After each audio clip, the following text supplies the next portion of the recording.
আসসালামু আলাইকুম, কেমন আছেন সবাই? আশা করি ভালো আছেন। আজকে আমি আপনাদের দেখাবো ঝিঙে দিয়ে ফলি মাছের দারুণ একটি রেসিপি। সেজন্য আমি এখানে প্রথমে ঝিঙে নিয়েছি, আর নিয়েছি মরিচের ফালি, পেঁয়াজ কুচি, স্বাদ মতো লবণ, আর দিয়ে দিলাম হলুদের গুঁড়া,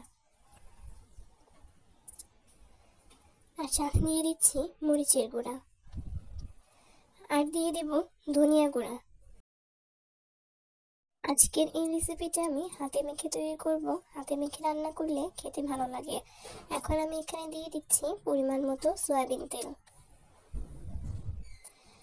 আর সঙ্গে দিয়ে দিচ্ছি আস্ত জিরা।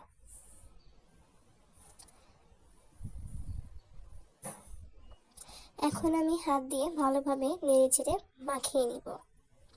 আজকের এই রেসিপিতে একটু ঝালটা বেশি দিয়েছি, এতে করে খেতে ভালো লাগবে। তবে ঝালটা আপনারা আপনাদের পরিমাণ অনুযায়ী দিয়ে দিবেন। এখন দিয়ে দিচ্ছি ফলি মাছ। ফলি মাছগুলোকে দিয়ে ভালোভাবে আবার নেড়েচেড়ে ভালো করে মাখিয়ে নিব। আর এই কাজটা কিন্তু চুলায় দেওয়ার আগে করতে হবে। এখন দিয়ে দিচ্ছি পানি। পানি দিয়ে আমি আবার ভালোভাবে হাত দিয়ে নেড়েচেড়ে মিশিয়ে নিলাম। এখন আমি চুলার ওপর বসিয়ে দিব। কিছুক্ষণ ঢাকনা দিয়ে ঢেকে রাখবো। কিছুক্ষণ পর ঢাকনা তুলে দেখতে পারছেন। আর হ্যাঁ, যারা আমার চ্যানেলে নতুন, আজকের রেসিপি যদি আপনাদের ভালো লাগে তারা কিন্তু চাইলে আমার চ্যানেলটিকে প্লিজ সাবস্ক্রাইব করে দিতে পারেন। আর যারা পেজ থেকে দেখছেন তারা চাইলে পেজটিকে ফলো দিয়ে রাখতে পারেন। এখন আমি ভালোভাবে নেড়েচেড়ে মিশিয়ে নিচ্ছি। আর ঝিঙে দিয়ে ফলি মাছ রান্না করলে খেতে কিন্তু ভীষণ মজা লাগে। যারা একেবারেই রান্নাতেই নতুন তারা কিন্তু চাইলে আজকের এই রেসিপিটা দেখে তৈরি করতে পারেন।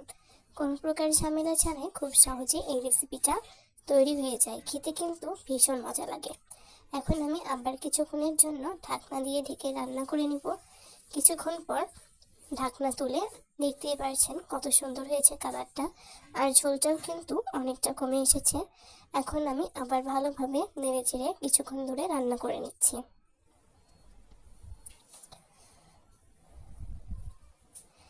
এইভাবে করে কিছুক্ষণ ধরে ভালোভাবে নেড়েচেড়ে রান্না করে নিতে হবে। আর এই পর্যায়ে কিন্তু লবণটা চেক করে নেবেন, কম হলে একটু লবণ দিতে পারেন। এখন আমি ভালোভাবে নেড়েচেড়ে কিছুক্ষণ ধরে রান্না করে নিব।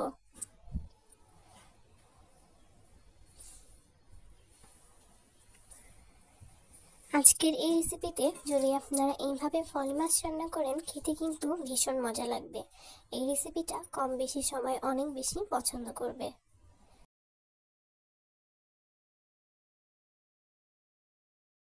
তো এইভাবে করে কিন্তু আর কিছুক্ষণ রান্না করে নিলেই আজকের এই রেসিপিটা তৈরি হয়ে যাবে।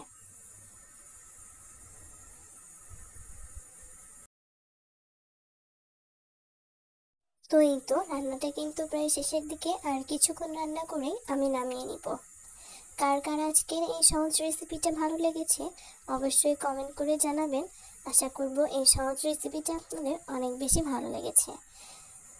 ভালো লাগলে অবশ্যই সাবস্ক্রাইব করে দিবেন, লাইক কমেন্ট শেয়ার করে দিবেন। পলি মাছ দিয়ে কিন্তু গরম ভাত খেতে অনেক বেশি মজা লাগে। আর দেখতেই পারছেন কালারটাও কিন্তু অনেক বেশি সুন্দর হয়েছে। আমি এখন তুলে নিচ্ছি।